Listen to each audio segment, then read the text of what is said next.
आज एक ऐसी न्यूज़ आई जो बहुत कॉन्क्रीट तो नहीं है अभी, लेकिन उसके बारे में बात करना बहुत ही ज़रूरी है भाई, क्योंकि ऐसी चीज़ हमने फुटबॉल में कभी होते हुए देखी नहीं है।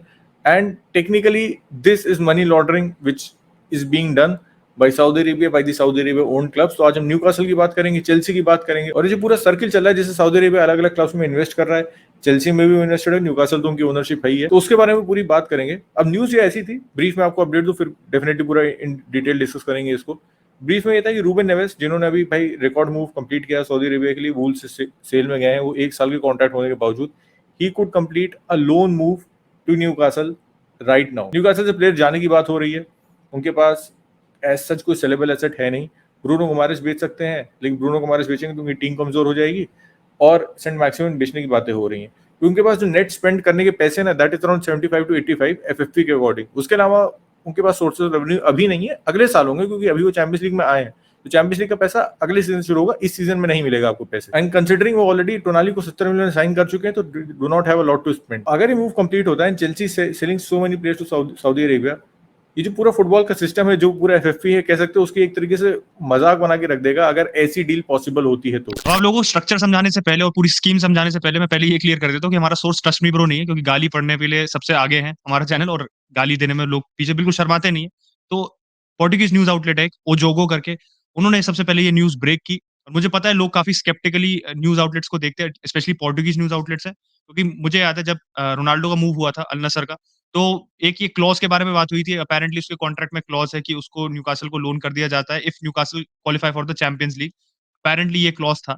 फिर बाद में काफी क्रेडिबल सोर्सेज से आया था कि ऐसा कोई क्लॉज एग्जिस्ट नहीं करता है। एडी हाउ ने खुद भी इसके बारे में प्रेस कॉन्फ्रेंस में एक बार क्लियर कर दिया था। तो मुझे पता है कि ये हमें पता है, मुझे क्या, हमें पता है ये न्यूज़ गलत हो सकती है, बट हमारा न्यूज़ पे रिपोर्ट करने का और न्यूज़ पे अपना ओपिनियन देने का पूरा जो ऑब्जेक्टिव है, हम उसे पूरा करेंगे। तो पहले स्टार्ट करते हैं चेल्सी से, कि ये पूरी स्कीम और ये मनी लॉन्ड्रिंग का जो आप कह सकते हो, ये जो ये टर्म है, ये कहाँ से स्टार्ट हुआ? क्योंकि लोगों को आप कह सकते हो, लोगों का जो नज़रिया है काफ़ी सऊदी अरेबिया की डील्स पे पहले ज़्यादा अटेंशन था नहीं। लोगों का था कि चलो यार, जैसे सीएसएल थी पहले, अब सऊदी अरेबिया में भी प्लेयर्स जा रहे हैं, और इसलिए जा रहे हैं क्योंकि they are at the final stage of their career. Ronaldo गया, बेंजेमा गया। ये मैं आई थिंक ओरिजिन पॉइंट इस पूरी कंट्रोवर्सी का, आप ये कह सकते हो, not exactly connected, but Messi का जो मूव था, अल हिलाल जो कॉन्ट्रैक्ट ऑफर कर रही थी, तो सबसे पहले लोगों को लगा भाई इतना पैसा कहाँ से आ रहा है? क्योंकि सऊदी अरेबिया का रेवेन्यू है नहीं, कोई ब्रॉडकास्टिंग उनकी ऐसी है नहीं वर्ल्ड वाइड जो आप सोचो कि बहुत अच्छा रेवेन्यू आ रहा है जैसे प्रीमियर लीग का आता है।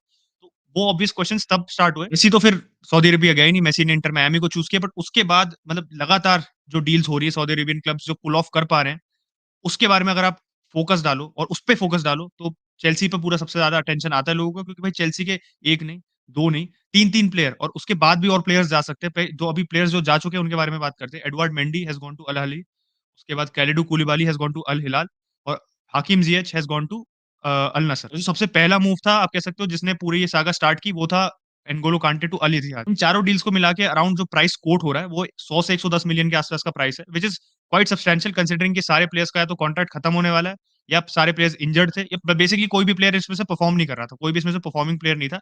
मेंडी को देख लो, मेंडी बेयरली फीचर्ड, केपा ने उसको ओवरटेक कर लिया था। Koulibaly have fell out of favour. N'Golo Kante तो भाई इंजर्ड ही था, तो वो हॉस्पिटल में थे आधे टाइम, और उसके बाद हाकिम जियच वाज़ नॉट बीइंग प्लेड। तो चारों प्लेयर्स खेल नहीं रहे थे। तो बात क्यों आती है? क्योंकि भाई कनेक्शन देखो आप, बात क्यों इमर्ज हुई, कनेक्शन देखो। कनेक्शन क्या है? जो क्लियरली कैपिटल है, जो बेसिकली जो प्राइवेट इक्विटी फंड है, फर्म फंड जो भी कहना चाहते हो आप कह सकते हो, उन्होंने चेल्सी को खरीदा था। उसमें जो मेन फिगर हेड है आप कह सकते हो, वो है टॉड बोली, जो चेल्सी को खुद को डायरेक्टर ऑफ फुटबॉल बना लिया, तो सब कर रहे हैं वो। तो टॉड बोली is the face of it. But जो चीज़ ज़्यादा लोग नहीं जानते हैं, जो न्यूज़ में भी इमर्ज होके आई है, ट्विटर पे काफ़ी पॉपुलर हो गई है, कि सऊदी अरेबिया का जो पब्लिक इन्वेस्टमेंट फंड है, जिन्होंने न्यूकासल को भी खरीद रखा है, वो उसमें काफ़ी मेजॉरिटी इन्वेस्टर्स हैं। अब हमने इस टीम पे भी पॉइंट रेज़ किया हुआ है कि भाई ये कॉन्फ्लिक्ट ऑफ इंटरेस्ट होना चाहिए, क्यों उसे प्रीमियर लीग मना नहीं कर रही, क्यों उसे यूएफए नहीं देख रही। बेसिकली अथॉरिटीज़ इस पे क्यों अपना अटेंशन नहीं दे रही। इसका एक बहुत बड़ा रीज़न ये है कि अटेंशन नहीं दे रही, क्योंकि प्राइवेट इक्विटी फंड का जो स्ट्रक्चर होता है, बहुत अलग होता है। अब मैं टेक्निकलिटीज़ में जाऊँगा नहीं, ना तो आप लोग इंटरेस्टेड हो, ना कोई मैं ज़्यादा इंटरेस्टेड हूँ समझाने में। टेक्निकलिटी बेसिकली ये है कि भाई बहुत ब्रीफली अगर मैं समझाऊँ, तो प्राइवेट इक्विटी फंड में मल्टीपल इन्वेस्टर्स होते हैं। बहुत सारे इन्वेस्टर्स अपना पैसा पूल कर लेते हैं एक साथ, और फिर वो पैसा पूल करके फंड में एक मैनेजर्स की तरह वो अपॉइंट कर देते हैं, वो मैनेजर्स वो पैसा लगाते हैं, ठीक है? तो क्लियरली कैपिटल है, सिर्फ उसका एक इन्वेस्टमेंट चेल्सी नहीं है, उनके बहुत तरीके के इन्वेस्टमेंट है, which and out of all of them Chelsea एक इन्वेस्टमेंट है।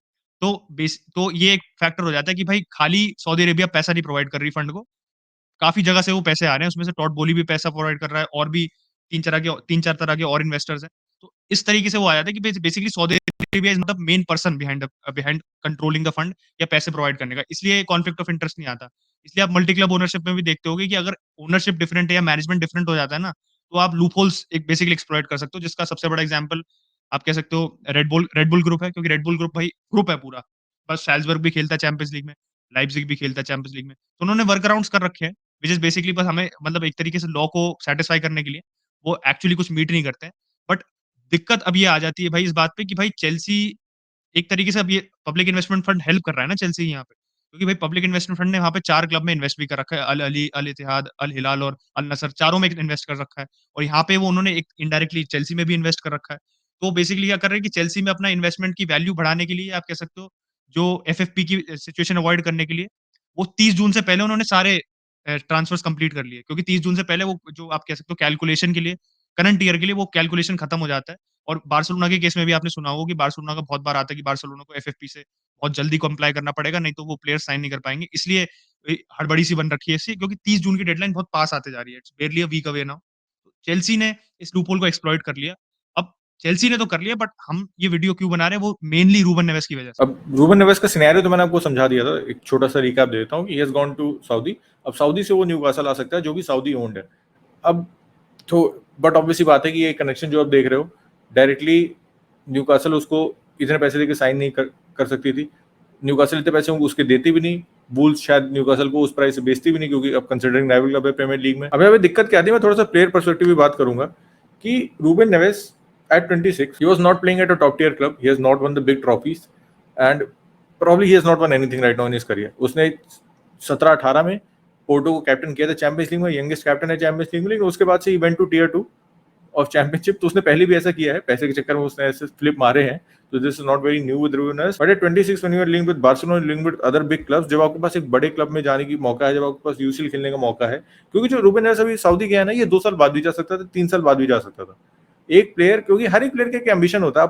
मैं रूबन नेवेस को पर्सनली जानता नहीं हूँ, लेकिन बट एक जेनरिक आंसर है हो सकता है कि irrespective of the player and irrespective of the age, every player wants to play in the big competition, every player wants to play in the Champions League, try to win the Champions League, try to win the Premier League and be in the top contenders for the Premier League, title race में होना चाहता है। जीतना जीतो वो अलग की बात है, लेकिन उस कंपटीशन को उसको एक्सपीरियंस करना चाहता है। रूबन नेवेस ने अभी तक ये नहीं एक्सपीरियंस किया है भाई, इतनी जल्दी वो सऊदी चला गया है। और ये जो सऊदी वाला मूव है, ये वो बाद में भी कर सकता है, जैसे मैंने पहले कहा। हर चीज को इनटू अकाउंट दो, अगर ये न्यूकासल वाली डील पॉसिबल होती है, एक जो मैंने आपको पूरी सिनेरियो बताया रूबन नेवेस वाला, ये एक पॉसिबिलिटी बढ़ाता है न्यूकासल वाली डील के होने की। अभी होने की कोई गारंटी नहीं है, टेक दिस इनटू अकाउंट, लेकिन अगर ये होती है तो एक तरीके से क्या है, बट ऑब्वियसली बात है कि आप जो चीज डायरेक्टली नहीं कर सकते, बहुत ही आसानी से अपने कह सकते हो फाइनेंशियल मसल को फ्लेक्स करके आप इनडायरेक्टली कर रहे हो। और what can FFP do about this? Absolutely nothing, क्योंकि ऑन पेपर ही बिल्कुल लीगल है भाई।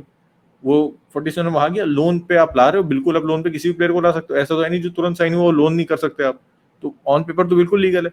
तो अगर ऐसा होता है तो I want to see what the premiere League does, what the UEFA does, क्योंकि फिर ये पैसे का अब्यूज है एंड मनी लॉन्ड्रिंग टेक्निकली ये नहीं होता है, फुटबॉल के टर्म से मनी लॉन्ड्रिंग है, क्योंकि न्यूकासल जो डायरेक्टली नहीं कर सकती, वो अपने कह सकते हो सऊदी के ओनर्स के थ्रू इनडायरेक्टली कर रही है। तो अभी होता है नहीं होता, that is something to see, but it happens. तो आप लोगों का क्या रिएक्शन रहेगा, आप लोगों का क्या ओपिनियन रहेगा? फिर पॉसिबली जितने भी पीआईएफ ओन क्लब्स हैं, आगे जो पीआईएफ ओन क्लब्स होंगे, भी करंटली एक क्लब है चेल्सी में, टोटल ओनरशिप नहीं, तो मैं उसको पीआईएफ ओन नहीं मानूंगा, जस्ट कह सकते हो पार्ट परसेंटेज होगा। प्रॉपर्ली ओन खाली न्यूकासल है, आगे और भी होंगे। तो जितने भी पीआईएफ ओन क्लब्स होंगे, फिर तो भाई उनके लिए या फिर किसी भी और क्लब के लिए सिटी भी ऐसा कर सकती है, any other club can do it. And if new oil club United अगर उसमें आती है लिस्ट में, तो यूनाइटेड भी ऐसा कर सकती है भाई। तो एक अलग ही अपॉर्चुनिटी, एक अलग ही विंडो दे रहा है आपको ये चीज करने की। डेफिनेटली कोई रिएक्शन होगा and I want to see some reaction from the UEFA, from the premiere league to basically block this move and then this shouldn't happen in football. क्योंकि आप छोटे क्लब की बात करो, छोटे क्लब कैसे सर्वाइव कर पाएंगे? ना उनके पास इतने पैसे हैं, ठीक है, ना उनके पास ऐसा कोई सेटअप है जिससे वो कोई और खरीदे और फिर इनको लोन आउट कर दे, तो उनके लिए दिक्कत होगी। एंड छोटे क्लब्स का जो भी क्लब ऐसे स्टेट ओन नहीं है, बड़ी ओनरशिप नहीं है, मैं एग्जांपल चाहे बार्सिलोना का ले लूं, we are struggling with finances right now. And अगर हम फाइनेंसेस नहीं भी स्ट्रगल कर रहे होते तो भी मैच नहीं कर सकते, क्योंकि हमारी एक सोर्स ऑफ रेवेन्यू का एक एंड है। हमारे पास बड़ा सोर्स ऑफ रेवेन्यू हो सकता है, रियल मैड्रिड के पास बड़ा सोर्स ऑफ रेवेन्यू है, बट आपको लिमिट्स में ही खर्च करना है। ये जो मॉडल है इसके लिए तो कोई लिमिट्स ही नहीं है भाई, इसके लिए कोई लिमिट्स नहीं है। सऊदी में वो कितना पैसा खर्च कर सकते हैं एंड फिर वो वापस प्लेयर को यहाँ पे कह सकते हो टेलीपोर्ट कर सकते हैं भाई, टेक्निकली टेलीपोर्टिंग ही है ये, आपने वहां साइन करके यहाँ भेज दिया। तो देखते हैं यार, अभी काफी कुछ होना बचा है इस डील में this is not confirm, but आप लोग को ओपिनियन जानना चाहेंगे भाई, आपका क्या ओपिनियन है इस पे। डेफिनेटली आई थिंक कोई सपोर्ट में नहीं होगा, लेकिन कोई सपोर्ट में हो तो कमेंट करके बता देना, और कमेंट कर रहे हो तो वीडियो अच्छा लगा तो लाइक कर देना, नहीं अच्छा लगा डिसलाइक कर देना, लेकिन एंगेजमेंट देना। तब तक के लिए take care, bye bye, see you tomorrow.